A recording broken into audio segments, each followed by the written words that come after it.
Tá bem? Estamos ao vivo, para quem nos assiste também a cores. Então, nosso abraço a todos os irmãos e fique conosco. Hoje o assunto é muito importante, é parecido com o de semana passada, mas é uma continuação.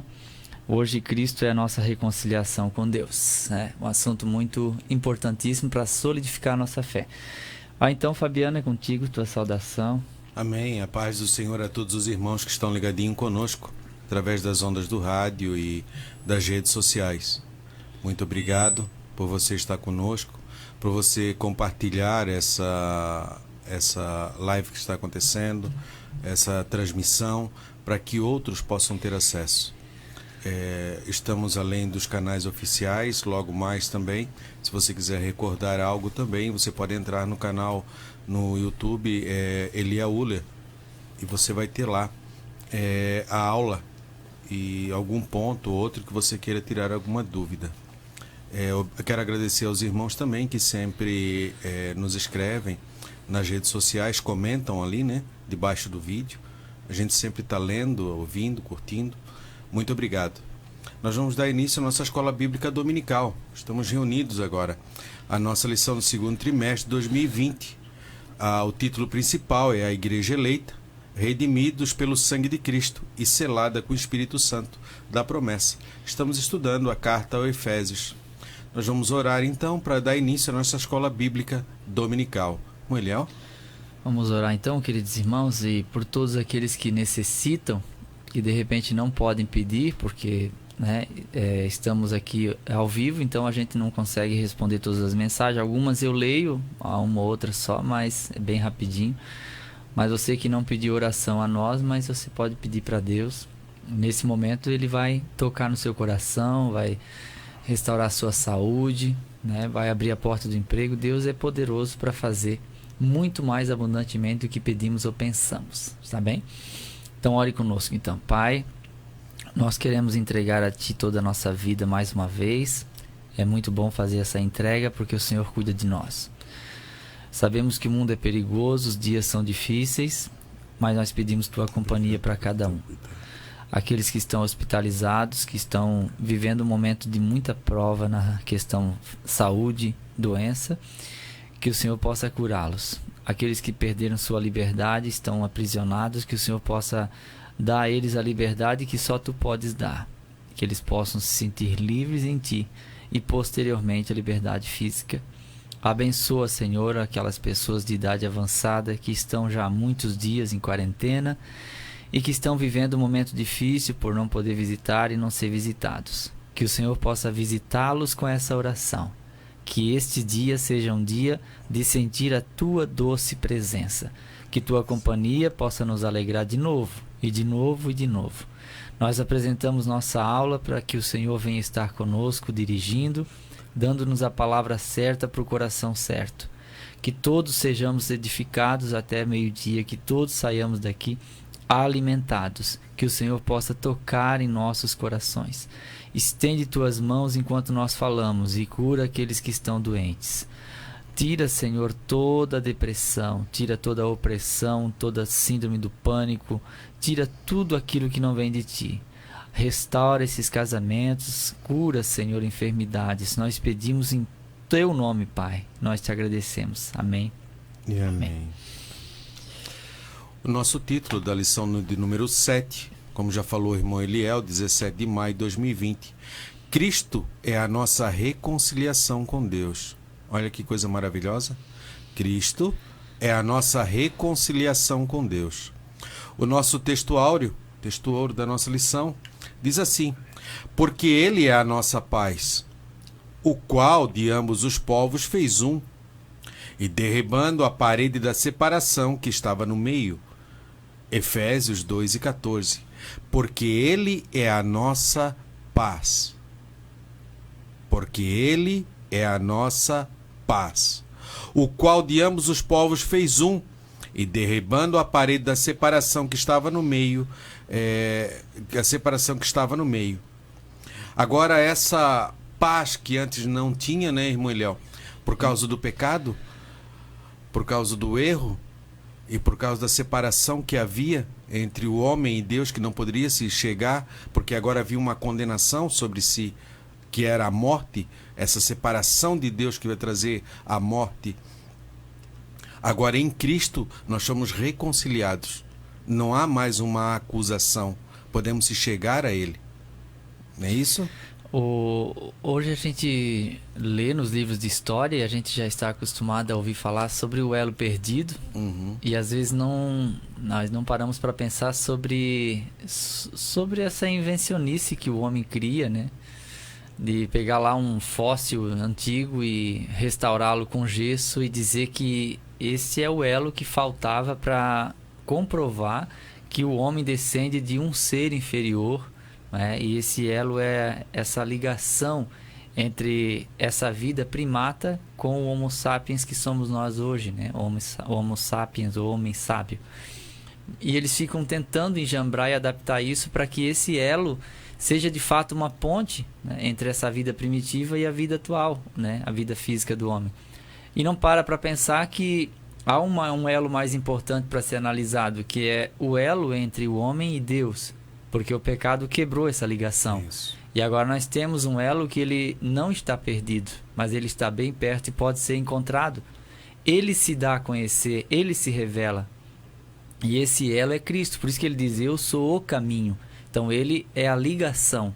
Então enquanto que a palavra religião, que é religare, Cristo ele engloba tudo isso. Ele não é uma prática religiosa repetitiva, enfadonha, cansativa, apenas litúrgica, mas ele é a essência de Deus em pessoa que faz essa ligação mediante o Espírito Santo entre nós e o Pai. Caso contrário, nós não teríamos essa ligação. Por isso que o Fabiano falou aqui, ó, ele é a nossa paz. Porque havia uma inimizade, havia uma espada direcionada para nós, mas Cristo vai e tira essa espada. É como o cordeiro, é como Isaac sobre o altar.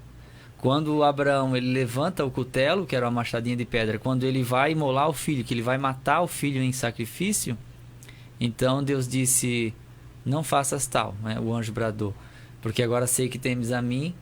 E aí então ele usou um carneiro no lugar de Isaac, porque o cordeiro ele foi morto antes da fundação do mundo, ele era posterior. Então o carneiro substituiu. É uma coisa que a gente nunca presta atenção no texto, porque a gente diz que foi um cordeiro, mas não. O que Abraão sacrifica no lugar de Isaac é um carneiro, porque quando ele diz Deus proverá para si o cordeiro. Isso. Então não era aquele ali, porque aquele era um carneiro. Aí, irmãos, estamos em uma IBD. Qual é a diferença de um carneiro e um cordeiro? É muito simples. O cordeiro é um filhote de 1 ano, até 3 no máximo, e um carneiro é um macho adulto. O carneiro é um macho adulto. Então não era daquele ali, já para procriar, não era daquele ali que sairia. Não era daquele ali que Abraão estava falando, Deus proverá o cordeiro, porque o que acontece é um carneiro, o cordeiro viria, né? E ele veio, e ele é o elo, ele é a paz, ele tira a espada, ele muda a posição numa chamada de justificação, ele faz com que a regeneração ocorra, e ele restaura todas as coisas para que nós tenhamos com Deus a ligação novamente. Amém. A verdade prática, ao morrer na cruz do Calvário, Cristo reconciliou os eleitos, desfazendo a inimizade entre Deus e os homens. Ao morrer na cruz do Calvário, Cristo reconciliou os eleitos, desfazendo a inimizade entre Deus e os homens. A nossa leitura bíblica em classe, Efésios 2, 14 ao 19. Porque Ele é a nossa paz, o qual de ambos os povos fez um, e derribando a parede de separação que estava no meio. Na sua carne desfez a inimizade, isto é, a lei dos mandamentos, que consistia em ordenanças, para criar em si mesmo dos dois um novo homem, fazendo a paz. E pela cruz, reconciliar ambos com Deus em um corpo, matando com ela as inimizades. E, vindo ele, evangelizou a paz a vós que estáveis longe e aos que estavam perto. Porque, por ele, ambos temos acesso ao Pai em um mesmo Espírito. Assim que já não sois estrangeiros, nem forasteiros, mas concidadãos dos santos e da família de Deus. Como mudou a condição do homem, né? Exatamente. A nossa lição passada era os gentios, né, sem Deus, na condição, né? A condição de antes de encontrar com Jesus. Isso. E agora, encontrando com Cristo, ouvindo o Evangelho, essa mensagem de que Cristo fez por nós. Porque diz assim, ó, pela cruz reconciliar ambos com Deus em um corpo, matando com ela as inimizades. Na cruz de Cristo, a posição que Cristo se colocou desfez toda essa inimizade, porque ele era o sacrifício perfeito. Isso, lembrando que Paulo estava dentro de uma cultura judaica que não admitia nenhum tipo de sociedade com o gentio. Então, quando ele fala que Deus tira a inimizade, era exatamente essa distinção, essa divisão, que é o assunto que nós vamos tratar aqui hoje, e que às vezes ele retoma, não na mesma linhagem, não é a mesma característica, né, entre judeus e gentios, mas a gente vai ver aqui que existem também hoje muros que estão sendo levantados que não deveriam, sendo que o mais difícil culturalmente foi aquele no qual Cristo derruba dentro daquela cultura já entre gentios e judeus. Porque era muito fechado, né, irmão Eliel? Não tinham acesso, né? Inclusive a gente falou na aula passada lá de Cornélio, quando Pedro vai na casa de Cornélio, quando ele volta ele junto dos gentios, ele tem que se explicar. Tu tivesse na casa de gentios, né? Comesse com eles, tivesse com eles, eles não aceitavam isso. Então, como isso é difícil, e isso muitas vezes nós agimos dessa forma, né? A nossa denominação, é o nosso jeito, fizemos a distinção, eu sou puro, aquele é impuro, julgamos coisas que nós mesmos não sabemos. A nossa introdução: se na lição anterior analisamos o antigo quadro desolador acerca dos gentios, em que o apóstolo Paulo descreveu, isso estava lá em Efésios 2, 11 e 12, nesta veremos que houve uma significativa mudança na consequência do capítulo 2. No versículo 13, Paulo usa a expressão adversativa, mas agora, para indicar que algo aconteceu e alterou a situação dos gentios. Ele explica que essa mudança repousa na obra de Cristo, na obra que Cristo realizou. Vós que antes estáveis longe, já pelo sangue de Cristo chegastes perto. Na presente lição estudaremos os desdobramentos dessa mudança. Então, existem muitas questões a serem levantadas e às vezes a gente é indagado a respeito, né? Embora a gente já vai partir para o texto da lição em si, mas às vezes as pessoas acham que a gente está muito longe para tentar ajudar, porque a gente não tem resposta para tudo, né? Mas assim, sempre que tiver uma dúvida, pode escrever no meu canal, pode mandar lá na página do Gideões. E ali mesmo no Facebook, se os irmãos me procurarem, vai estar na primeira página já meu WhatsApp. Para mim é melhor pelo WhatsApp, né? Às vezes eu demoro um pouquinho, mas eu respondo, tá bom? Quando a gente puder responder, a gente responde. Então hoje nós vamos ver como aconteceu essa mudança, ou seja, essa aproximação dos gentios com Cristo, coisa que era impossível à lei, porque a lei ela estava mortalmente ferida, foi o texto que nós lemos aqui, e ela tinha o seu cumprimento e ela iria ser finalizada. Estamos falando dos cerimoniais, tá certo? Porque não conseguiram o aperfeiçoamento que Deus planejava. Então Deus tinha para nós, a nosso respeito, algo mais excelente, e Ele mostrou isso no Novo Testamento. Então é muito bom a gente ficar ligado. Até como você leu no texto ali, irmão Eliel, através do sacrifício não poderia aperfeiçoar as atitudes do povo judeu, do povo hebreu, né, da religião judaica. E sim estava se tornando cada vez mais perverso. Acontece isso também no Novo Testamento, quando Paulo vai falar sobre a graça. Ele vai dizer, tá, mas então porque a graça está aí, então devo pecar? Ele diz, não é isso. E aí ele trabalha, né? Porque a graça ela é pedagógica, ensinando-nos, né? Não adiantava ficar prestando um culto cerimonial sem uma mudança interior. É isso que era pregado. Isso. E hoje a gente acaba se gabando de estar na graça e não na lei, e se a gente não cuidar, a gente acaba fazendo algo repetitivo, mecânico, por costume, e não por entrega ou voluntariedade, expressando um sentimento e vontade própria naquilo, mas algo mecânico. Então tudo que é repetitivo se torna mecânico, cansativo e enfadonho, e a lei aconteceu isso. Porque eles tinham como uma segurança, né? Deus é conosco, é o Deus do nosso pai Abraão, e estamos garantidos. É o que acontece com os filhos de Eli, que pegam a arca, senão a guerra está se perdendo, o que vão fazer? A gente vai trazer a arca aqui, sempre que a arca esteve, nós fomos vitoriosos, mas não estava estritamente na arca, aquilo, e sim na presença de Deus com o seu povo. Eu acredito também, Fabiano, interrompendo a sua fala e pedindo desculpas, Não. que eles se acostumaram com o sagrado. Isso. E isso é o perigo.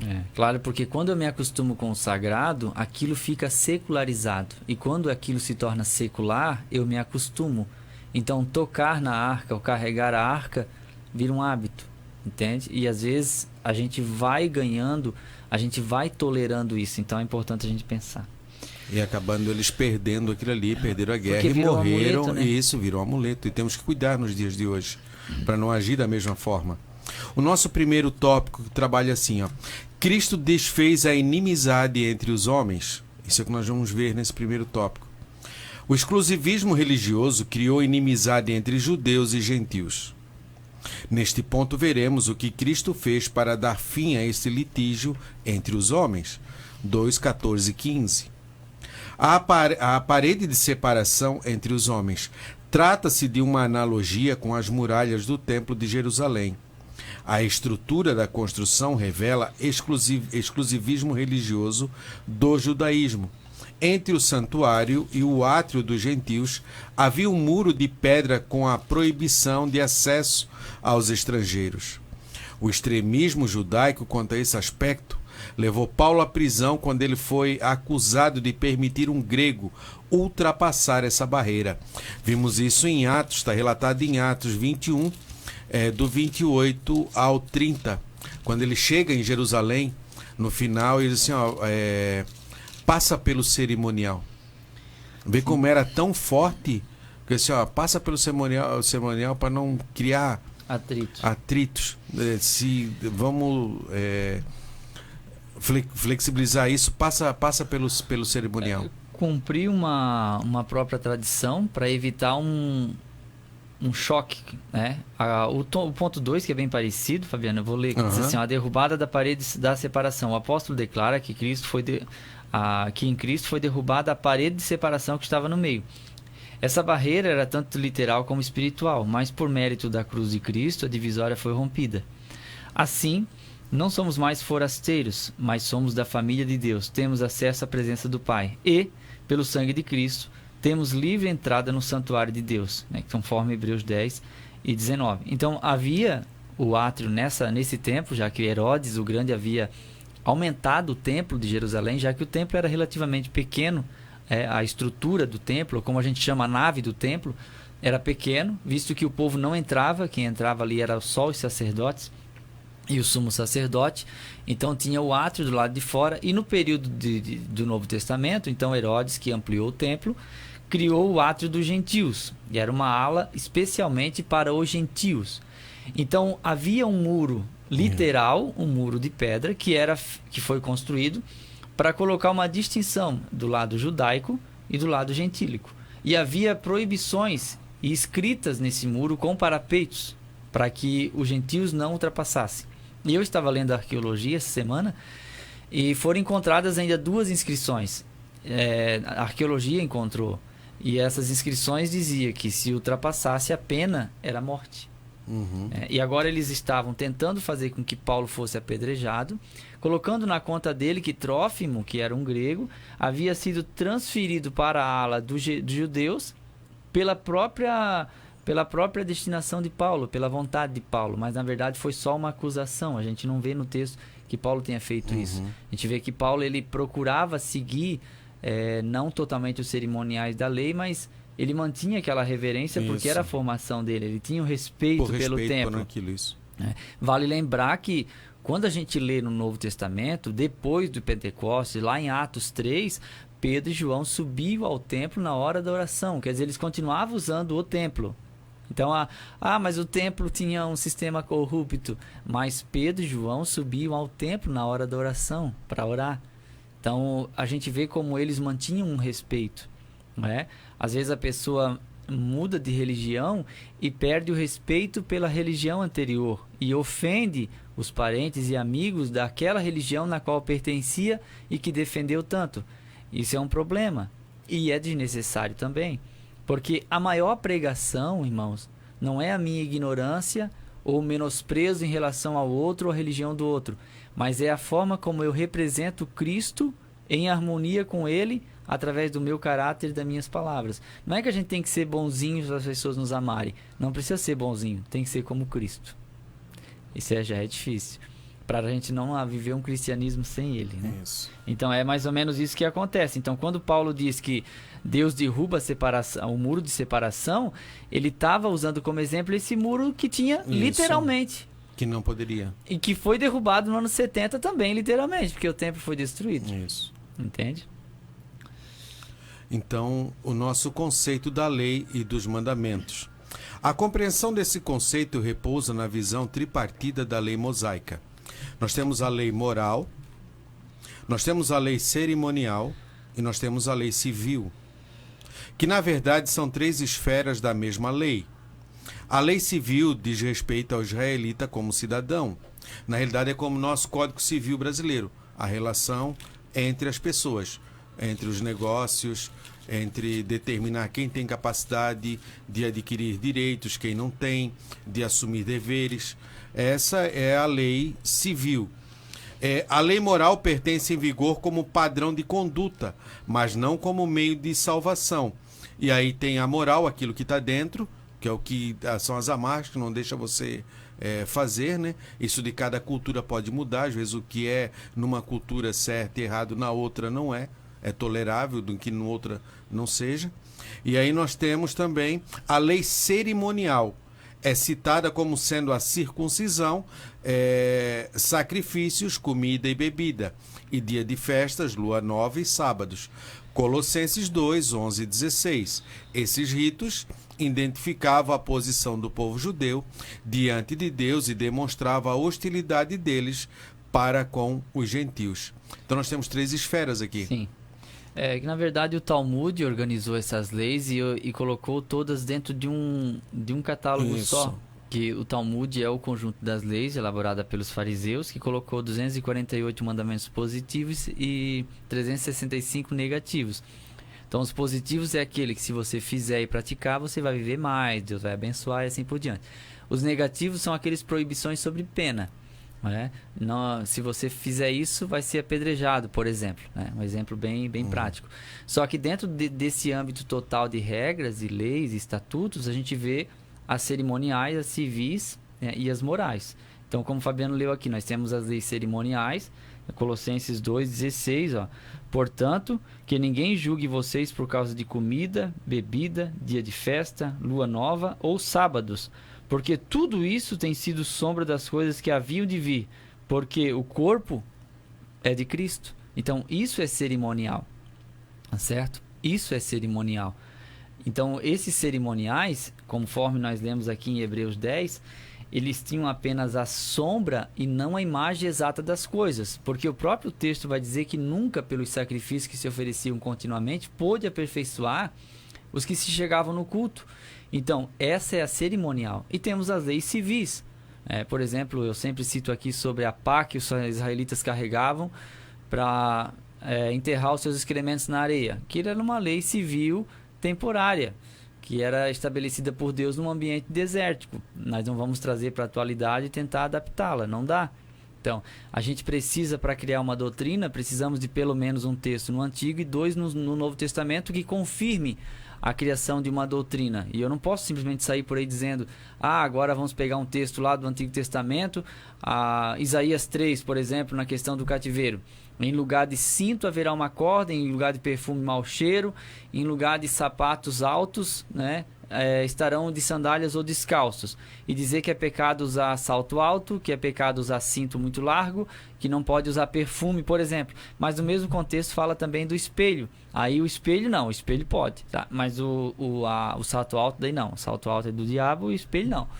Eu não posso isolar, porque está dentro de um contexto que está relacionado a própria leva do povo como escravo. Então, escravo não tem direito a um cinto, mas uma corda, já que eles eram amarrados todos na cintura e levados. Eles não tinham direito a pertences pessoais, então os sapatos também eram tirados, eles iam descalços mesmo. E eles eram subtraídos de seus pertences, como espelhos e assim por diante, amuletos, joias, qualquer coisa. Então a gente tem que cuidar para não criar doutrina de texto isolado. Né? Pega um texto lá do Antigo Testamento que é cerimonial ou é civil e a gente querer adaptar para a igreja. Não funciona. E outra coisa são as leis morais, né? Que a gente vê elas sendo repetidas no Novo Testamento. Por que o escritor aqui da lição coloca que elas não são unicamente essenciais para a salvação? Porque não é por obras que a gente vai ser salvo, mas pela graça mediante a fé. Só que a gente pratica, né, a resistência moral para manter a santificação do nosso corpo e da nossa vida. Isso sim é essencial, porque a santificação é o componente, né, essencial da salvação. Não que a gente possa praticar qualquer coisa imoral, porque, por exemplo, eu não vou ser perdido se eu adulterar, por exemplo, né, que é o pecado mais famoso. Vou para o inferno, sim. Se eu adulterar e não me arrepender, é possível que eu vá. Mas eu não adulterar não é suficiente para minha salvação. É isso que eu queria chegar, sabe? Por exemplo, eu dar boas obras, praticar boas obras, né? Dar cesta básica, ajudar pessoas, ser um bom pai, um bom marido, isso não é garantia da minha salvação. Não bebo bebida alcoólica, eu não fumo, como eu nunca fumei nada, não uso drogas, nada dessas coisas, tá? Mas não fazer isso não é garantia, porque há muitas pessoas que não fazem nada disso, mas não aceitaram Jesus, você está entendendo? Então, por isso que essa não é garantia. Eu preciso de algo mais, a graça mediante a fé, para que eu não me glorie. Eu sou bom, mas não é por bondade humana, é pelo sacrifício de Cristo. Porque se fosse pela minha bondade, por que Cristo morreria? Não precisava. De balde, como diz o próprio Paulo, né? Não precisava ele morrer. Ele não precisava nem vir. Aí os bons iam chegar no céu, e os ruins, os maus. Agora o evangelho trouxe uma mistura, porque os maus é o que as pessoas não entendem. Os maus que se arrependem, esses são salvos. E os bons que não se arrependem, não. Foi o que Jesus disse para os fariseus: vocês são tão bons que as prostitutas vão entrar antes que vocês. Eles ficaram endemoniados, bravos.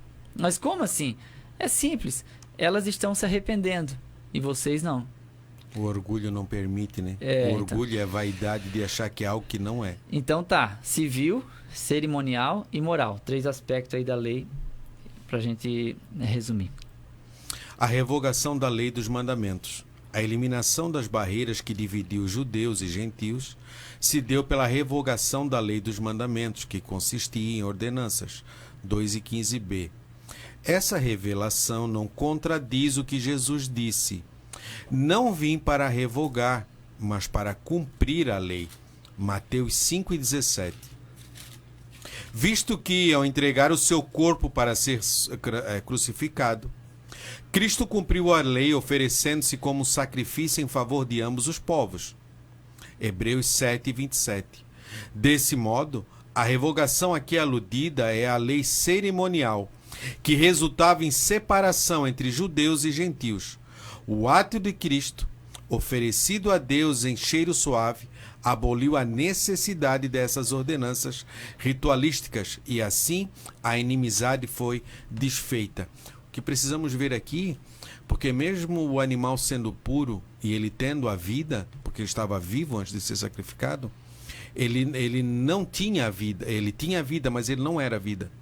Sim, e sem contar que havia uma resistência do próprio cerimonial da não aceitação por parte de um gentio. Era rejeitado, eles estavam fora da comunidade de Israel. Não poderia, se ele não poderia chegar, ele não poderia trazer a oferta dele. Isso, não era aceito? Não, então essa divisão, ela estava acontecendo. Então é isso que está sendo dito aqui. E o texto de Hebreus 7,18, Fabiano, tu podes me interromper a hora que tu quiseres. 7,18, portanto, por um lado se revoga a ordenança anterior por causa de sua fraqueza e inutilidade. Então, porque quando Jesus não produziu os efeitos. Sim, quando Jesus disse assim, que eu não vim para abolir a lei, mas para cumpri-la, ele não está falando da lei moral nem civil. Ele está falando da lei cerimonial, porque todo o cerimonial do pacto anterior teve o seu cumprimento no cordeiro que se entrega de uma única vez, oferecendo um sacrifício perfeito e que pode aperfeiçoar os que se chega a ele. Então, como ele não aboliu, ele cumpriu. Então, os cerimoniais deixam de continuar acontecendo porque eles são desnecessários, visto que já tem um sacrifício que vale por todos. Está entendendo? Por isso que o escritor aos Hebreus, a carta ficou assim, deixou assim no próprio patamar bíblico uma clareza inigualável. Porque ele vai dizer o seguinte: não precisa mais continuar oferecendo sacrifício e nem de sacerdotes, porque nós temos um sacerdote, que ele não é da ordem de Levi, mas de Melquisedeque, e ele ofereceu o único sacrifício, ele não morre, e ele permanece eternamente, ele não precisa ser substituído. Está entendendo? Então, por isso a grandeza do ato do que Cristo conquistou na cruz. Então, eu vejo que é parecida a revista de hoje com a domingo passado, mas a gente vê que ela tem uma continuação. A gente não está aqui repetindo aulas passadas. A gente está tendo aqui uma continuação e uma recordação a respeito disso. O mandamento é abrogado. 7:18 de Hebreus. O que é isso, irmão Léo? Abrogado. Anulado. Anulado. Nós não temos a obrigatoriedade de oferecer sacrifício e matar uns animais. Não é? Porque agora nós já temos um sacrifício que foi único e perfeito e suficiente. Porque a lei, ela demonstrava o erro, mas ela não tinha o poder de transformar, mostrando o erro, de mudar a conduta da pessoa. Só havia condenação sobre a pessoa. Nós vamos ver isso quando os fariseus trazem aquela mulher pega em ato de adultério perante Jesus. Sim. Né? Ela está ali naquela condição sendo acusada. Jamais ela conseguiria uma mudança na vida daquela mulher. Mas quando Jesus olha para ela e diz: cadê os teus acusadores? Agora ele conquista, através do sacrifício perfeito, há essa conquista.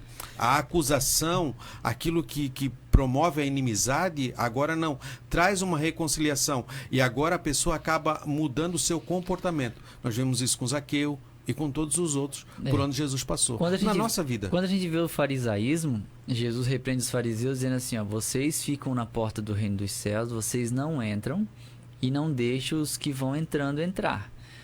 Então a gente vê que o sacrifício levítico não aperfeiçoava, não fazia com que a pessoa criasse uma resistência ao pecado e não deixava os que queriam entrar também entrar. Então havia uma série de resistência e havia descendências que não poderiam nem participar do culto e uma série de restrições. Agora em Cristo a gente vai ver na sequência aqui que mudou bastante. Tudo.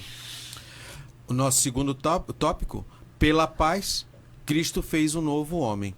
A partir da expiação na cruz, a paz foi proclamada de ambos os povos, judeus e gentios.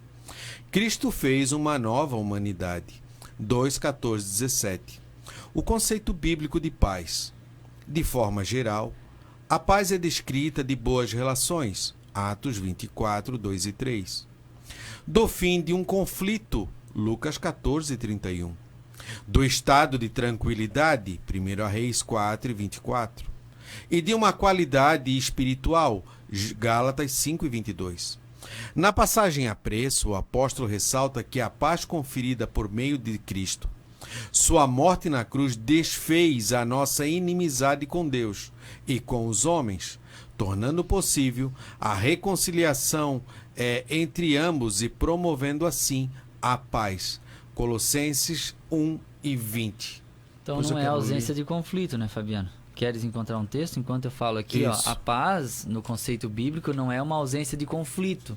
Como as pessoas dizem que não conseguem ter paz porque vivem constantemente preocupadas ou ansiosas por isso ou por aquilo.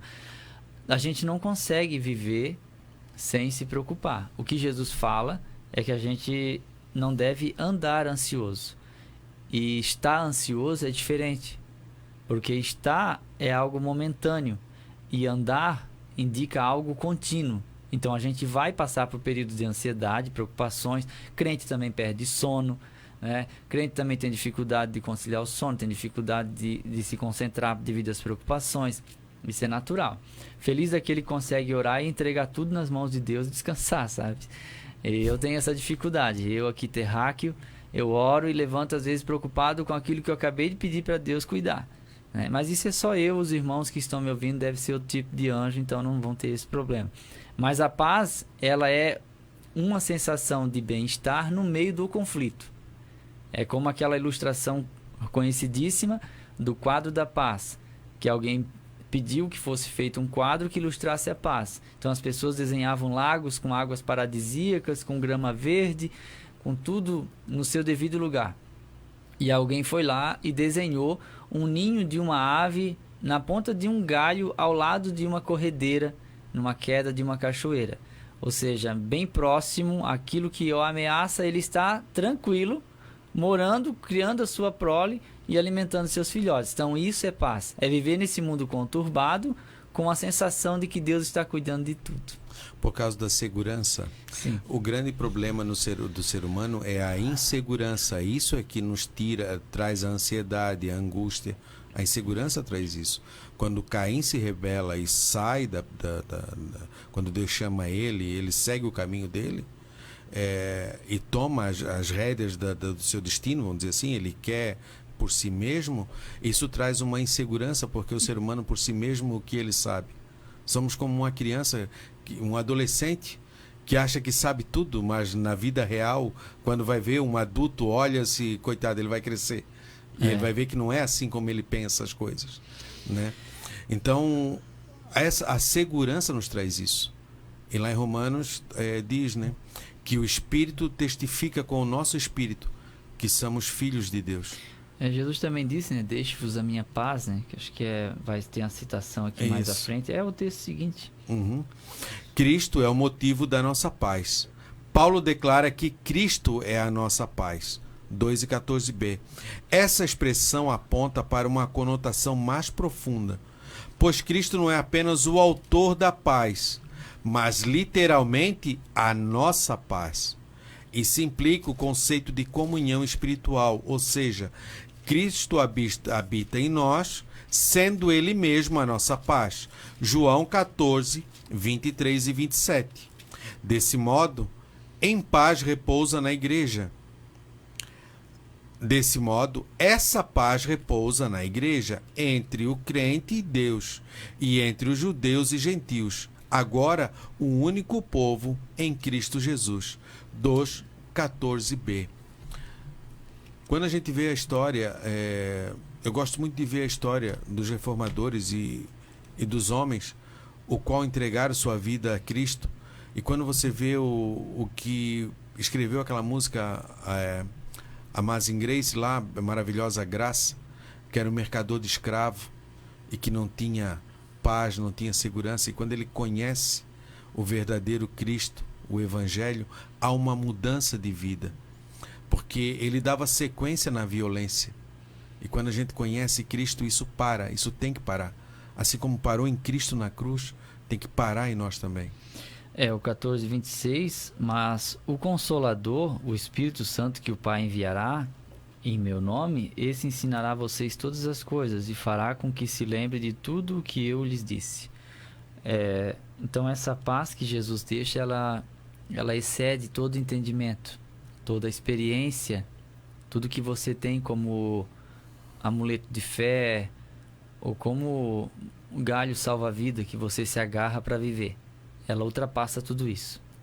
Eu me lembro que a minha esposa, quando nós perdemos os embriões da fertilização, ela escutava o dia inteiro aquela música da Damares, Consolador. E eu chegava em casa, ela estava com o olho inchado, tanto chorar. Então a música dizia: Consolador, não sai daqui. Meu peito dói, minha alma chora se tu partir. Aí tem uma música também da Mara Lima que diz: não retires teu espírito do meu pobre coração. Se perder tudo na vida, tua presença eu terei. E tem aquela outra bonita também: em fervente oração, vem o teu coração na presença de Deus derramar. Então que nós possamos contar com esse Consolador.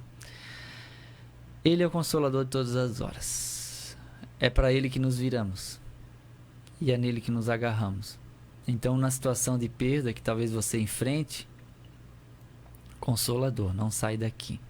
Meu peito dói, minha alma chora se tu partir. Você pode perder todos os seus amigos, mas não perca esse Consolador. Você pode perder todas as suas experiências ou aquilo que você mais se agarra hoje, né? Ou seja, o seu dinheiro que está guardado, os seus bens, sua casa, né? Pode confiar nos seus filhos, na sua mulher, no seu marido, em quem você quiser. Mas esse Consolador, ele é o que vai ficar com você para sempre. Ele não vai sair daí. O peito vai doer, mas ele está aí para te ajudar. Amém. A nova humanidade formada pela paz. A nova humanidade formada pela paz.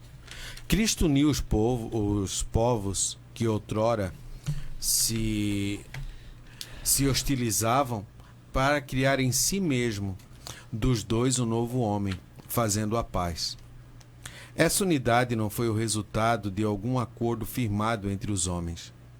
Ela foi realizada em si mesmo, ou seja, o único modo possível era em Cristo e por meio de Cristo. A partir desse ato surge uma nova humanidade, a Igreja, onde não há circuncisão nem incircuncisão. Foi Cristo quem criou esse novo povo, fazendo a paz. Nele, as desigualdades foram eliminadas. A acepção de pessoas desfeitas, a etnia e a classe social desapareceram. Nós estamos falando aqui, cuidar um pouco com a teologia da libertação, que às vezes traz isso para tentar impor um socialismo dentro da igreja. Não é isso. Mas você reconhecer o outro como igual a você. Sim. Você respeitar o outro assim como você quer, você deseja esse respeito. Primeiro você faz lá e você o recebe. Para que a gente tenha paz, né? Claro, porque Cristo morreu por nós quando nós ainda éramos pecadores. Sem valor algum.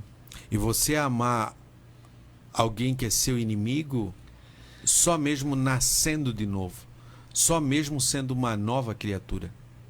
Você orar por quem te persegue, só mesmo sendo uma nova criatura. E é disso que ele está falando. E quando ele fala da porta estreita, isso, né? Já é isso. A gente achava que porta estreita, pelo menos eu que sou filho de crente, neto de crente, a gente pensava que era não poder cortar a ponta do cabelo, não poder usar esmalte. Na época até o óculos escuro era proibido, saia rachada. A gente já brigou muito por causa disso na igreja durante os tempos. E hoje a gente vê que a porta estreita é uma renúncia interior muito difícil. Negue a si mesmo e toma a sua cruz. As outras coisas a gente consegue depois. Então, o que a igreja é hoje, conforme foi lido aqui, ó, a nova humanidade formada, ou seja, esse novo povo hoje, nós temos na mesma igreja, nós temos policiais congregando com ex-bandidos, tá? Nós temos hoje na igreja ex-prostitutas congregando com ex-clientes. Não, irmão, mas isso é um escândalo. É, mas a palavra da cruz, ela é escândalo mesmo. Mas é assim que funciona. Nós temos alguém extremamente rico, empresário, com muitos funcionários, e nós temos alguém extremamente pobre na mesma igreja. Na mesma igreja. E às vezes a gente faz distinção. Por exemplo, eu tive amigos e conheci pessoas, empresários bem-sucedidos, que eram os recepcionistas da igreja. E a pessoa lá, o pregador bambambam que chegava, menosprezava o recepcionista e não sabia que era na casa dele que ele iria dormir depois do culto. Né? E é uma senhora de uma casa, tá? Então existe muito isso. Então, às vezes pela aparência, né? Aí as pessoas ficam medindo as outras por causa disso e daquilo. O nível social na igreja não deve interferir em nada.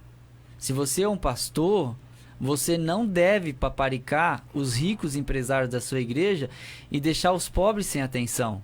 Se você faz isso, você não está servindo a Jesus. Você está apenas preservando o seu salário. Isso, servindo a si próprio. Então, porque Jesus, ele não agiu assim. E nós devemos agir parecido com Jesus agiu. Então nós temos na igreja os doutores, que a gente deve considerá-los, e temos os indoutos, aqueles que não têm doutorado, aqueles que não são letrados, como a gente diz assim. Temos pessoas que aprenderam a ler lendo a Bíblia, e temos pessoas com várias cátedras, vários níveis universitários, com diversas faculdades e pós-graduações assim por diante. Mas não pode usar o título para dizer, me respeite porque eu tenho isso. E nem o tempo de casa. Eu tenho aqui de 20 anos que eu estou aqui. Você chegou faz 3 anos, então cala a boca que quem vai falar sou eu. Isso tudo não deveria acontecer. Porque nós temos na igreja o quê? Uma igualdade. A Bíblia diz que Deus encerrou todos debaixo do pecado para usar de misericórdia com todos. Então todos carecemos. Ah, mas eu sou criado na igreja. Eu também sou. Mas eu não sou melhor nem superior do que um ex-drogado, que um ex-bandido, alguém que teve uma ficha pesada na polícia e tal. Por quê? Porque agora em Cristo nós estamos no mesmo nível. Isso. Quando eu entendo o que é evangelho e eu descubro isso, eu começo a olhar para você diferente, não como alguém inferior. Porque em alguns lugares tem muito disso. Pela roupa, pelo terno, não é? Pelo carro que chega, é um tratamento. Só que não deveria ser assim. Porque às vezes as pessoas ficam voltadas apenas para aquilo que é aparente, para aquilo que veem, quando que na casa de Deus é todos assim. Então Tiago escreveu um texto muito lindo a respeito da acepção de pessoas no capítulo 5. Se chegar um rico com um relógio caro, claro que ele falou anel, mas eu estou falando relógio, né? Tipo assim, um relógio de parede no braço, mais ou menos isso, e com uma roupa muito bem alinhada, coloca-se no lugar de destaque. Mas o pobre, tu diz, senta-te aí embaixo, né? Quando na realidade isso não deveria acontecer. O que se espera de alguém às vezes é uma postura física, é uma roupa bem arrumada, um cabelo bem penteado. Eu me lembro que aconteceu comigo várias vezes, que eu sempre fui mais magro, eu não sou tão alto, né? Tenho 1,70 m. E não tenho a menor pinta de pregador, tanto que a minha pregação não é uma pregação eloquente, igual os pregadores desses congressos de avivamento. E eu me lembro que eu chegava nos congressos, as pessoas me conheciam por indicação, e eu ia para o púlpito, às vezes ficava lá embaixo, esperando ser chamado. E de vez em quando chegava alguém lá com uma pasta, com um terno, alguém alto, moreno, com um porte assim de pregador. E rapidamente alguém levava essa pessoa para o púlpito e dizia: ó, pastor, o pregador chegou. Aí eles perguntavam quem que era o pregador. Me convidaram para pregar e eu sou Eliel e tal. Aí eles: mas pensei que era fulano. Eu nem imaginava, entendeu? Tipo assim, eu não pensava que esses milinguidos ia ser o pregador. Quando que isso é bobagem, porque Deus usa quem Ele quer, não importa, né? Às vezes a pessoa fala tão bem naquele ar de intelectualidade, mas nunca terminou o ensino médio também. Mas as pessoas olham, uau, como sabe falar. E isso tudo a gente tem que notar para a gente não cair no descrédito e não envergonhar alguém. Porque senão a gente acaba menosprezando uma pessoa. E nós não devemos menosprezar ninguém, por quê? E ensinar os nossos filhos. Porque a gente não ensinar errado. Ó, meu filho, você tem que estudar, para você não varrer rua. Às vezes eu ouço, você tem que estudar para não trabalhar de servente, né? Como eu trabalhei 5 anos de servente pedreiro, então muita gente ouvi dizendo assim: a minha filha nunca vai casar com servente. Nunca! Deus me livre! Tá entendendo? Então, são coisas que a gente ouve por aí, as frases. Mas, meu filho, se você estudar, você vai aprender a respeitar o serviço dessa pessoa. Tem alguém passando pano no corredor do prédio que você mora? Espera a pessoa acabar ou limpa o seu pé no pano. Não vá trilhando tudo, porque é o serviço de alguém. Isso não custa nada, é ser respeitoso, é considerar, é um ser humano que está ali, ela tem marido, ela tem filhos para criar, ela leva aquele dinheiro para casa todo dia. Quando a gente entende isso, e não só na vida cotidiana, mas na casa de Deus principalmente, a gente começa a ficar parecido com Jesus. A gente começa a ser parecido com Jesus. Quando a pessoa trata muito bem um empresário, seu amigo, e mal a faxineira, ele é só um aproveitador que se aproveita daquela ocasião para obter alguma vantagem futura. Ele não é uma pessoa educada e nem inteligente, né? Tá aí uma dica muito valiosa, que eu já percebi em muitos casos. Ser gente boa, não te diminua, não te diminui. Cumprimentar, não te inferioriza. E isso é uma coisa muito importante. Isso foi uma luta constante desde a igreja primitiva. Quando a gente vai ver, quando Paulo escreve a Coríntios 11, a respeito da Santa Ceia, ele coloca isso porque já estava havendo a acepção de pessoas entre os ricos e os pobres, entre aqueles que eram escravizados e que eram dito livre, porque ele é um contexto de pessoas gregas e que tinham essa divisão de cidadania. Né? O livre era o que pensava, o que trabalhava de braçal o mundo era foi o escravo, assim, era escravo, muito tempo. claro. O livre, o cidadão, o que tem direitos, o que pode reclamar, porque a gente vive num contexto hoje. E por viver nesse contexto, a gente acha que foi sempre assim. Mas não é assim. E sempre foi aquele que nunca fez nada, ou que não fazia nada, que só pensava. Esse era o livre, era o cidadão, era o que tinha direito. E o que trabalhava braçal era o escravo, não tinha valor. E a gente vai ver isso na Santa Ceia, quando ele espere uns pelos outros. Esses dias atrás o irmão ainda deu uma explicação sobre isso. Por que ele coloca? E Paulo também repreende Pedro, que quando estava com os gentios, conversava, estava tudo bem. Quando começou a chegar os judeus de Jerusalém ali, Pedro começa a se distanciar. Muitas vezes nós não percebemos, porque durante a vida a gente foi doutrinado dessa maneira, a enxergar dessa maneira. Certo tempo eu estava pensando sobre isso. Por que as nossas atitudes não mudam? E aí me veio na mente um cavalo que é domado. Quando um cavalo é domado desde pequeno e ele é bem domado, de repente você pega ele e solta ele numa colina, para ele viver por si próprio, como se fosse a vida selvagem. Daqui tu toma os teus próprios rumos, como se ele voltasse à vida anterior. Mas se você passar um tempo e você analisar, lá uma hora ou outra ele vai estar correndo de um lado, do outro, como fosse um livre. Mas de repente, se você analisar, ele vai estar lá no meio marchando, porque ele aprendeu aquilo. Então nós temos que mudar a nossa cosmovisão, observar as nossas atitudes e começar a agir diferente. Cair em si. Cair em si e dizer, por que eu ajo dessa forma? E mudar essa nossa forma de agir.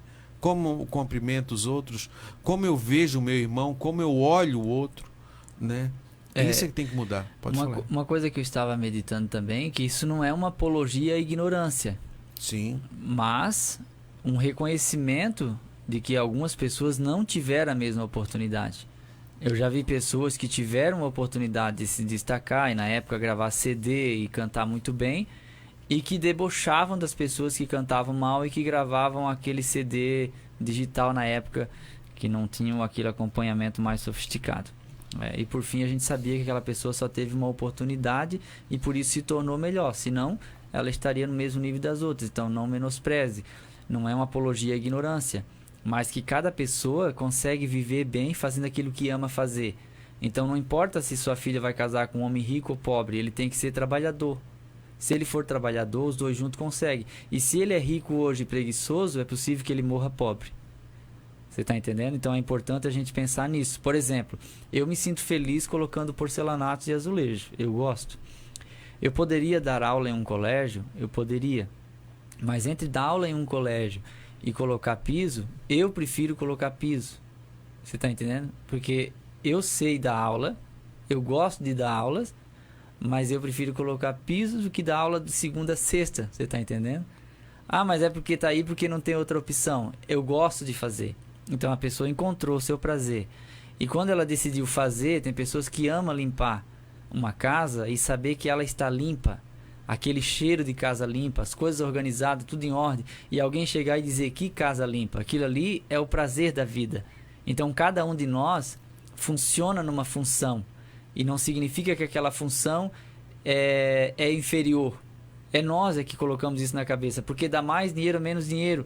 Mas de repente o rico que tem muito dinheiro está frustrado porque não conseguiu comprar uma lancha de 30 milhões. Mas pagou 20 na dele. Enquanto que nós estamos felizes que conseguimos uma bicicleta um pouco melhor. E a felicidade proporcional à bicicleta, se a gente considerar, está maior do que aquele que não conseguiu uma lancha de 10 milhões mais cara. Então esse é a questão, como eu sempre ouço. Pobre é o sujeito que tem uma casa na beira do lago e vai pescar. E rico é aquele que passa a vida inteira se incomodando, maltratando, pisando, rico no sentido pejorativo, maltratando as pessoas, humilhando, roubando, para depois chegar no final da vida ter uma cabaninha na beira do rio para ir pescar. Quando eu falo rico, não estou falando daqueles que têm dinheiro, mas no sentido, os irmãos já entenderam, rico no sentido negativo, que tem apenas dinheiro e nada mais do que isso. Como a gente ouve os ditados por aí, né? Que tem pessoas tão ricas, aliás, tão pobres, desculpa, obrigado, família, tão pobres que a única coisa que elas têm é o dinheiro. Então isso se acabou em Cristo. Essa acepção de pessoas. Ou deveria, né? Isso termina.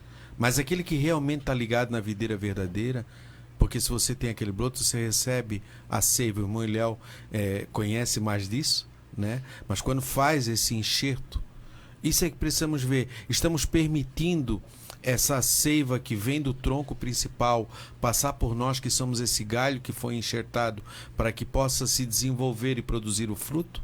Ou há alguma coisa em nós que não está permitindo essa seiva passar e se tornamos numa coisa seca? Devemos cuidar disso, a ter a sensibilidade de perceber as nossas próprias atitudes, o que está provocando no meio da igreja, o que está provocando no meio da empresa onde a gente trabalha, o que está provocando no meio da nossa casa, aonde a gente está, o que a gente está provocando. Será que são coisas boas? Repercute para a vida ou repercute para a morte? Porque tudo aquilo que vem de Cristo, tudo aquilo que vem da parte de Deus, traz vida e vida com abundância. O nosso terceiro tópico, pela cruz, reconciliados com Deus num corpo. O ministério da reconciliação desfez a inimizade entre o homem e Deus, bem como entre os homens. Essas dádivas foram possíveis por causa da cruz de Cristo. Cristo se fez maldição por nós. Ser condenado à morte de cruz era um sinal de maldição e de profunda humilhação. Hebreus 12, 2. O réu era açoitado por um chicote, de várias tiras de couro, acompanhada de chumbo e ossos na ponta. Marcos 15, 15. Em seguida, era obrigado a carregar publicamente sua cruz até o local de execução. João 19, 7. Por essas razões, a cruz era escândalo para os judeus e loucura para os gentios. 1 Coríntios 1, 23. Apesar disso, Cristo suportou a afronta, levou a nossa culpa, entregou seu corpo para a crucificação e se fez maldição em nosso lugar. Gálatas 3 e 13. Ele tomou o nosso lugar. Aquela escolha entre Jesus ou Cristo e Barrabás, né? Certo. Ele tomou o nosso lugar. Eu tenho aqui alguns símbolos da cruz, já que a gente entende muito bem que no Antigo Testamento a expressão madeiro ela não é usada em substituição de cruz, porque a cruz seria algo bem mais adiante, talvez 1500 anos depois, né? Que é uma característica do próprio Império Romano, a crucificação, mas é feita uma adaptação no próprio texto original bíblico de que maldito que for levantado no madeiro, conforme Moisés falou. A gente vê que foi adaptado ao próprio Cristo quando foi levantado no madeiro, que seria feito por maldição. Então, quem fosse morto em um poste ou uma madeira levantada, ele era tido como um amaldiçoado, desprezado por Deus. Então, ela é símbolo de sofrimento, primeira coisa. Essa cruz, o texto é de Pedro que diz: porque que glória será essa, se pecando sois bofeteados e sofreis? Mas se fazendo sois afligidos e os sofreis, fazendo bem, isso é agradável a Deus. Porque para isso sois chamados, pois também Cristo padeceu por nós, deixando-nos o exemplo, para que sigais suas pisadas, o qual não cometeu pecado, nem na sua boca se achou engano, o qual quando o injuriavam, não injuriava, e quando padecia, não ameaçava, mas entregava-se àquele que julga justamente, levando ele mesmo em seu corpo as nossas maldades sobre o madeiro, para que, mortos para os pecados, pudéssemos viver. A cruz é morte. Nós somos testemunha de todas as coisas que fez, tanto na terra da Judéia como em Jerusalém, ao qual mataram pendurando-o no madeiro, conforme Atos 10, 39. A cruz também é tida como vergonha, olhando firmemente para o autor e consumador da fé, Jesus, o qual, em troca da alegria que lhe estava proposta, suportou a cruz, não fazendo caso da ignomínia, que é a vergonha, está sentado à destra de Deus, ou à destra do trono de Deus. A cruz também é zombaria, Mateus 27, 39. A cruz deve ser pregada com sabedoria divina, para que ela não seja anulada, porque às vezes as pessoas querem pregar uma cruz filosófica apenas no âmbito do conhecimento humano, fica apenas na razão, mas ela é algo altamente espiritual. Porque não me enviou Cristo para batizar, mas para pregar o evangelho, não com sabedoria de palavra, mas para que a cruz de Cristo não fosse anulada. Isso está 1 Coríntios 1,17. A cruz como renúncia pessoal, Mateus 16,24, negue-se a si mesmo, tome sua cruz. A cruz como demonstração de prioridade, que você tem que amar, não pode amar seu pai, sua mãe, e seu filho, sua filha, mais do que a ele, mas tomar a sua cruz e segui-lo. Se não fizer isso, não é digno dele. Mateus 10:37. A cruz é lugar de crucificar as nossas paixões, e a gente tem muitas vontades que vão contra a vontade de Deus. Então, isso é uma perda, porque uma crucificação é uma perda. Você colocar aquele seu pecadinho de estimação na cruz e dizer assim: hoje eu vou te pregar aí, e você não vive mais para me afrontar. Pedro 4:1, Romanos 6:6. Se depois os irmãos quiserem, eu posso mandar essa organização que eu fiz, né? É claro que eu vou mandar pelo WhatsApp, depois se os irmãos pedirem ou desejarem, pode entrar no Face que o meu WhatsApp está lá. Cruz como sinônimo de ser cristão, tomar a sua cruz de cada dia e seguir a Jesus. E a nossa pena total foi anulada na cruz, tendo cancelado o escrito de dívida, olha que passagem linda, que era contra nós e que constava nas ordenanças, o qual nos era prejudicial. Removeu-a inteiramente, encravando-a na cruz, e despojando os principados e potestades, publicamente os expôs ao desprezo, triunfando deles na cruz. O lugar em que Cristo venceu foi na cruz. Mas foi no deserto, mas foi na cruz também. E Cristo se fez maldito por nós. O texto é Deuteronômio 21:22, em comparação com Gálatas 3:13. Cristo nos resgatou da maldição da lei, fazendo-se ele próprio maldição em nosso lugar, porque está escrito: maldito todo aquele que for pendurado em madeiro. Deuteronômio 21:22, Gálatas 3:13. Nós temos o tipo e o antítipo, nós temos o texto base original e temos o texto aplicado na pessoa de Jesus. Maldito aquele. Então ele se fez maldito em nosso lugar para levar a nossa maldição sobre si. É o sacrifício vicário que a gente chama, né? Sim, substituto. Ele substituiu. Reconciliados pela cruz de Cristo. Foi o sacrifício vicário de Cristo na cruz e sua consequente vitória sobre a morte que possibilitaram a nossa reconciliação com Deus e com os homens. Colossenses 1:20. Nessa perspectiva que Cristo é a nossa paz, 2:14, e pela sua carne o novo homem foi criado, fazendo a paz. E que também evangelizou a paz a vós, proclamando ao mundo as boas novas da cruz. A mensagem da cruz apregou a paz entre Deus e os homens, isto é, o mistério da reconciliação, o ministério da reconciliação. 2 Coríntios 5:18, que ele trata que Jesus estava com Deus reconciliando o mundo, né? E que agora nos deu esse ministério da reconciliação. O texto em si, eu já devolvo para o Fabiano, eu só vou ler o texto que ele citou. Ora, tudo isso provém de Deus, que nos reconciliou consigo mesmo por meio de Cristo e nos deu o ministério da reconciliação. 5:18 de 2 Coríntios. E mais abaixo ele diz assim, nos deu também a palavra da reconciliação. Deu o ministério da reconciliação e a palavra. As duas coisas juntas. Sim, é o texto seguinte: a saber que Deus estava em Cristo reconciliando consigo o mundo, não levando em conta os pecados dos seres humanos e nos confiando a palavra da reconciliação. Isso. E eu gosto do versículo seguinte também: porque somos embaixadores em nome de Cristo, como se Deus exortasse por meio de nós, em nome de Cristo, pois pedimos que vocês se reconciliem com Deus. Isso. E a palavra exortar não é bater, prejudicar, mas é trazer para perto. Sim. Encorajar. Por intermédio de nós. Isso. Porque se somos embaixadores, somos representantes. Como se Deus por nós rogasse. Deus, através de nós e em nós, ele faz com que a palavra seja falada através de cada um de nós. E uma coisa interessante, o embaixador não fala em nome dele e não age pelo seu próprio entendimento, mas ele busca o que o Estado, o qual ele representa, deseja.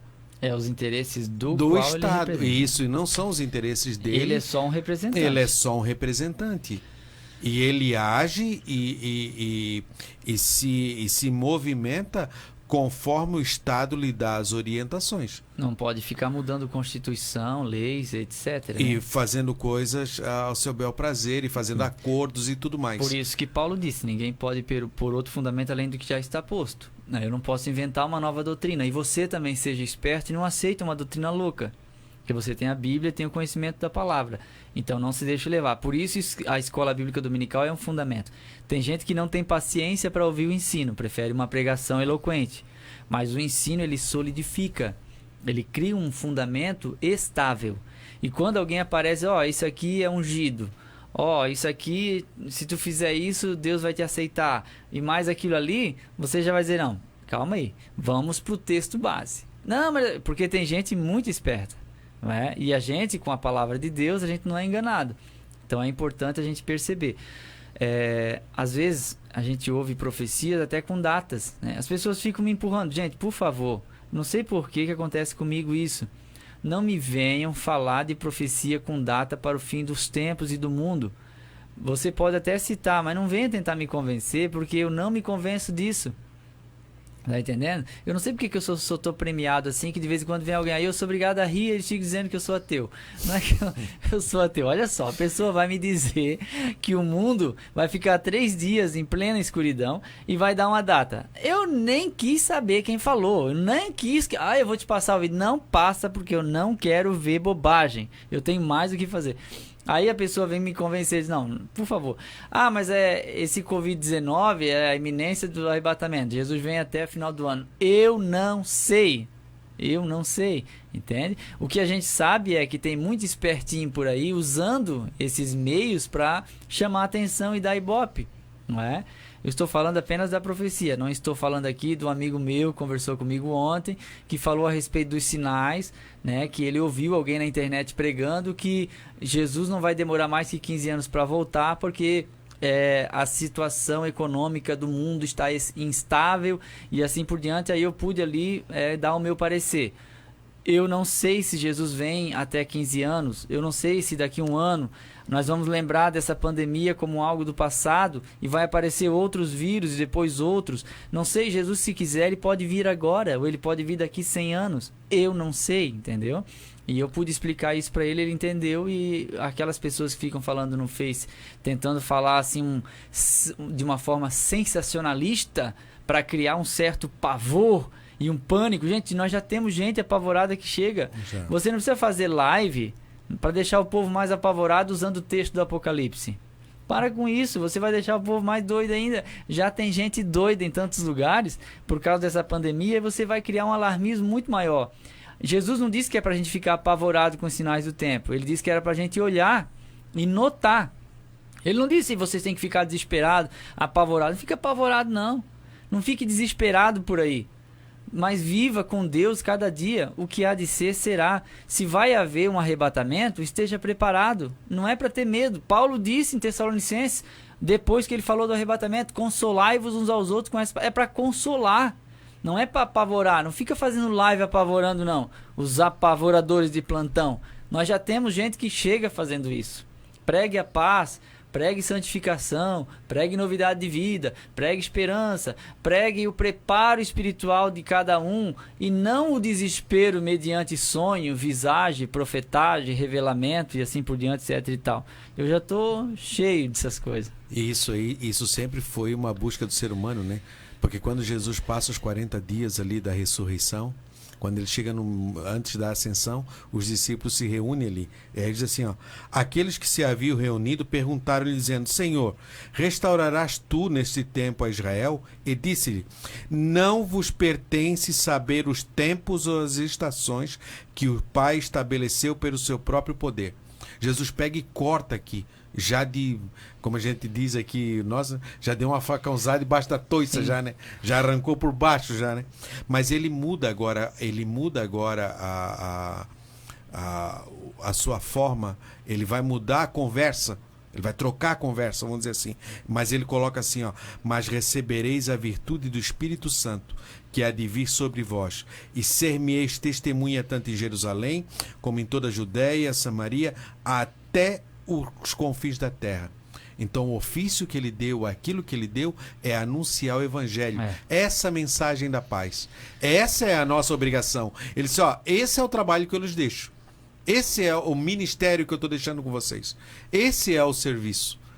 Né? E não buscar coisas que não compete saber agora. E nem se apavorar. Porque muitos textos, principalmente os escatológicos, a Bíblia não é clara. Nós não sabemos o tempo. Nós não sabemos. Então, de repente, nem ocorre na nossa geração. E se ocorrer, se nós estivermos preparados, amém. Fica tranquilo. Nossas horas voam, né? Reconciliados pela cruz de Cristo. Foi o sacrifício vicário de Cristo na cruz. Esse já foi. Não, o primeiro já foi. Cristo se fez maldição por nós, agora é o 2. Não, reconciliados na cruz de um corpo. É só o último. E só o último.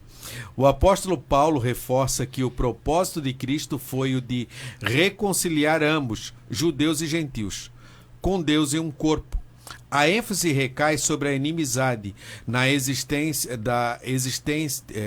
sobre a inimizade existente na vertical, isto é, entre os homens e Deus. No versículo 14, o destaque era a inimizade horizontal, quer dizer, entre os judeus e gentios. Dessa forma que a reconciliação deve ser duplamente compreendidas. As duas inimizades foram desfeitas quando Cristo levou nossos pecados no madeiro. 1 Pedro 2:24. A ira de Deus, que por causa dos pecados estavam sobre nós, foi cravada na cruz. Colossenses 2:13 e 14. Assim, a reconciliação foi concretizada pela cruz, gerando um novo povo, no único corpo, a família de Deus, a Igreja de Cristo. 2:19, 3:6, 4:4, 5:23 e 30 de Efésios. Nós vamos ter essas narrativas. Então, a cruz tinha o vertical, que era entre nós e Deus, o homem e Deus, e tinha na horizontal, que entra entre os gentios e os judeus, porque eles foram, primeiramente, eleitos como nação santa, sacerdotal. Sim, a palavra veio por intermédio deles. Isso, por intermédio deles. Para que por intermédio deles os outros povos poderiam conhecer o Deus de Israel, o Elohim, o Todo-Poderoso, o Criador e mantenedor de todas as coisas, e se voltar a Ele. O povo de Israel deveria ser a imagem daquilo que Deus tinha determinado para a raça humana, de como deveria ser o convívio. E acabando de se fecharam em si mesmos. Sim. Quando Jesus fala sobre a divisão, que ele veio trazer também a espada, e ficaria filho contra mãe, pai contra filho, ele estava falando do evangelho. O evangelho pregado dentro de uma cultura fechada, em que um filho, ao aceitar o evangelho, ele passava a ter como inimigos da própria casa. Não quer dizer que é uma regra que os inimigos do homem são os da sua própria casa. Na verdade, a família sempre é a que está mais perto. Não é? Tem problemas? Claro que vai ter. Mas naquele contexto a pessoa estava lá dentro de uma religião durante a vida inteira e ela decide agora seguir o evangelho, né? Claro que pelo chamado de Deus, evidentemente. E isso traria uma divisão dentro da família. Mas no mais, a unicidade da família, ela caminha também pelo âmbito do Espírito Santo, né? Porque a cruz, ela nos une. Porque esse relacionamento horizontal entre nós, que é entre famílias e entre irmãos em Cristo e tal, isso ele também é um concordante com a própria horizontalidade, a questão a questão da cruz ser horizontal. É justamente isso que faz com que haja essa amizade e evita essa discriminação, porque se essa cruz horizontal ela coloca no mesmo nível, não há distinção para Deus. Você está entendendo? Então, por isso que Paulo diz que agora não há mais servo ou livre. Aí ele fala algumas nações, mas ele coloca todos no mesmo patamar. Os judeus se gabavam, mas nós somos judeus. Aí Jesus vai dizer assim que... João Batista vai dizer que dessas pedras Deus suscita filhos a Abraão. E essas pedras somos nós. Não somos descendentes sanguíneos, mas fomos tornados filhos pela adoção, que clamamos, Abba Pai. E estávamos mortos e insensíveis, por isso que ele fala de pedra, né? E longe não também. Era sensível e longe. E longe. Isso Vós não que tinha... estáveis longe, chegasse para perto. porque criavam a própria religião, né? Desenvolveram os seus próprios cultos para adorar a si mesmo e satisfazer os seus próprios desejos. Exatamente. Não conseguiam ser diferentes, né? E o que Cristo fez por nós através da cruz do Calvário e o estado que a gente conseguiu alcançar, algo que era impossível ao ser humano, de estar com Deus. Eu vendo essa história, como eu falei ainda há pouco, sobre o autor de Maravilhosa Graça, como ele escrevia os textos depois e como ele se encontrava agraciado por essa graça, presenteado por isso, né? E que lhe trouxe uma nova vida. Assim é na minha e na sua vida, essa mudança de entendimento. Amém. A nossa conclusão: em obediência ao plano divino, Cristo cumpriu as demandas da lei na cruz. Em seu sacrifício, derrubou as barreiras e aboliu as ordenanças cerimoniais que serviam de divisão. Por meio da paz conquistada no madeiro, desfez a inimizade, criou uma nova humanidade e a reconciliou com Deus. A partir dela, formou um novo povo, a Igreja, o corpo de Cristo. Não, eu só quero deixar um abraço aí para a irmã Elisama, irmão Antônio da Barra, que são ouvintes aqui. Quando termina a IBD deles, eles assistem ou ouvem a gente. Um abração, irmã Elisama. Irmão Antônio também, é conhecido como Nico, né? Mas o nome dele é Antônio. E não há problema algum em ser chamado de apelidos, né? A gente vê na Bíblia que a Bíblia fala isso, e Tomé também chamado Dídimo. E muitos Jesus também apelidou como, né? Apelidou alguns discípulos de filhos do trovão. Então o apelido ele só é ruim quando ele é pejorativo, em sinal de menosprezo. Mas não sendo assim, um apelido carinhoso que as pessoas conhecem. Então um abração aí, irmão Antônio, Deus abençoe. E também o irmão Luciano Severo, que está aí comentando pela internet, um abraço, Deus abençoe. E os demais irmãos que estão conosco ligadinhos. Amém. Parabenizar o Will hoje, né, pela ideia de duplicar ali a imagem. Ficou melhor, ficou interessante. Obrigado, Will, tu é uma benção. Amém. Essa semana teve de aniversário, né? Foi essa semana, né? Nós já falamos na semana passada, né? O Will ficou um pouquinho mais velho. Quantos anos, Will? 26? 26, tá novo ainda. Eu me lembro de quando eu tinha 26, né? Faz 14 26, anos. Né? Já faz um pouco mais. Já vai para 18 anos, eu acho. Amém. Acredito. Então vamos lá.